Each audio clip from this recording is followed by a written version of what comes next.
Josh Green here for Seconds Out. Delighted to be joined by Big John Fisher here in Rumford. Johnny down to meet the fans and hand out the tickets. Couldn't have picked a better day for it. No, it's lovely here at the Rabbits. It's such a nice setting, and as I just said, we booked it a week ago, and you never know with the English weather what's going to happen, but thankfully God's smiling down on us today and it's a beautiful day. Certainly is. I was speaking to Johnny a few minutes ago and he was saying how important it is to keep the link between himself and the fans. Do you see that as a really big thing and a positive for Johnny? I think, like, for any sports person, you know, the fans are the people that put you there. Obviously your talent gets you so far, but the fans take you to other places, and you've got to keep the fans with you all time. And it's not from being false. Johnny appreciates what people, you know, times are hard at the moment and people are spending money to come and watch him. So you've got to give back, you know, you've got to give back to them people. So it's very important. And you can tell that in the ring as well by the way he fights. He's really fighting for his fans, and you can see they really do give him that extra 5-10% in the ring. Oh, they do. Like when we was at the O2 and Alexandra Palace, the support was unreal, and Johnny knows that, and he carries that on his shoulders. But it's a good burden to carry. You know, it really does mean a lot to him that people support him, and he's very humbled by it. So long may it continue. And for this fight, we're up in Sheffield. A lot of the fans have come from up north, from Scotland. You know, it's brilliant. We're still taking a lot up from Essex, but to have a fan base up north in Scotland for a boy from Essex is unreal. It's unheard of. You know, so we're very humbled and really grateful for that support. How many do you think we're going to be seeing in Sheffield in a few weeks' time? It's been tough. You know, normally when we have like announce a fight, bang, the phone don't stop. But I've had a lot of calls, a lot of messages. We're on holiday, John. We're on holiday. We're at a wedding. You know, it's the 6th of August, middle of the 6 weeks holidays. It's up in Sheffield, but we're still going to do about 800. So, you know, people tell me that's still a lot, but we're used to doing like 2,000, 2,500. But 800 still a lot for an away day in the middle of the 6 weeks holidays. So we're so grateful, and we haven't stopped selling yet. I mean, it's gone pretty mental today as well. So hopefully we might even do more, but I'd say about 800. Speaking to Johnny, and he was saying that a fight down in Exeter at some point might be a real one, somewhere at the rugby stadium or somewhere down there, because obviously we've been down at uni there. He's got a huge fan base, and he's got a huge fan base all over the UK now, hasn't he? It's unreal. I've done a personal appearance, believe it or not, down in Exeter, and it was crazy. 3-4 hours of meet and greets, and it was, you know, Johnny was with me. It was just unbelievable. I mean, and that'd be a dream come true to fight. You know, he spent 3-4 years of his life down at Exeter, big part of his life. So to fight at Sandy Park, you know, Exeter Chiefs, would be unreal, and it could come true one day. You know, so why not? Just on yourself, you've become a bit of a cult hero of boxing of late, and how has that been for you? And how have you sort of dealt with people coming up and really recognising you?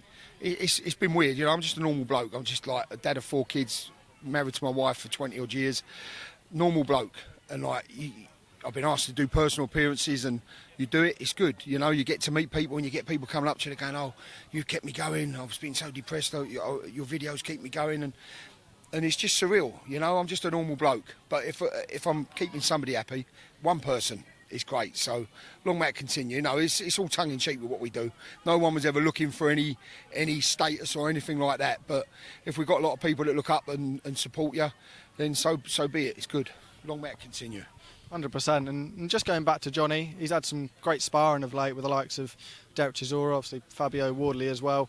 What has he been able to learn from those two guys, and how much will he bring into his next fight? Well, when you go and spar Del Boy, Chisora, you know, you hear all the stories. Oh, he tries to knock people out, he tries to do this, he tries to do that. Johnny had a really, really good spar with him. You know, they really had 4 very hard rounds, both giving it their all. A lot of respect between the two of them. And Del, you know, he's at the end of his camp, so obviously a bit battle worn. And I think the next week Dereck said to him, look, I don't want to spar you because it's not, you know, experience. You know, he knew he was tiring himself out. And then he put in a great performance against Pulev, so that was great. But it was just great for Johnny to be in a ring with Dereck. Johnny and Fabio always have great spars, you know, they always do. There's always a bit of aggression, there's always a bit of skill, but they always give it, you know, whatever. And like they've done 6 rounds, the last spar, we had 1 spar at Origin in Raynham, and Johnny done really well against Fabio, then had the last one before Fabio's fight up in Ipswich. And for the first 4 rounds, I thought, yeah, Johnny's looking really sharp here. But the last 2 rounds, Fabio was like, he was on point. You could tell he's ready to go, you know. And Fabio He's terrific, you know. You've got to give him untold credit because he always turns it on fight night as well. You know, he knows how to perform under them lights. And that's the most important thing. You can do whatever you want in sparring, but it's how you perform under them lights. And Fabio has got that down to a fine art. So we wish Fabio every success and every luck because he's a terrific bloke as well.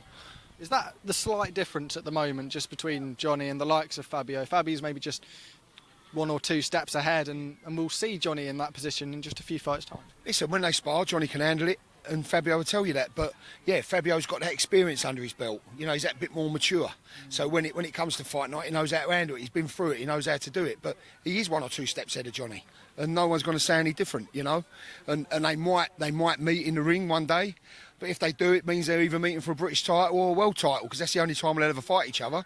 So if that's the case, then they've both been doing really well and they'll both be doing well in their careers. So let's hope it happens one day. What are your thoughts on Dereck Chisora and him continuing fighting? Because lots of people have said he's had some losses, took quite a lot of damage as well. Do you feel like he should continue fighting? I know he's called out Wilder. What are your thoughts on that? Listen, first and foremost, if Dereck Chisora wants to carry on fighting, who is anyone to tell him not to, other than a doctor, you know, or someone telling him your health isn't right? But he's a fit, strong man. Look at the fight with Pulev. It was brilliant, you know. Was that 38 and 37? They put on one of the best fights of the year, you know. So he's still got a lot to offer. And yeah, obviously, it's the training camps that will probably take it out of him rather than the fight. So as long as he manages that, but I don't see why he can't fight for 1 or 2 more fights. But someone like Wilder, you know, I'd say pick your fights carefully. That's not that he'd listen to me, but pick your fights carefully. Pulev was a good fight to pick, you know, entertaining fight, but he's not a banger like Wilder. But people like Wilder, even people like Dubois, I personally would say no. But obviously Dereck's his own man and his team, management team, they'll tell him what to do. So, you know, is a lot of excitement about who's going to fight next, you know. So who knows? Be a few names. Certainly. Well, thank you very much for your time, John. Enjoy your afternoon and we'll see you soon. Thank you very much. Always a pleasure.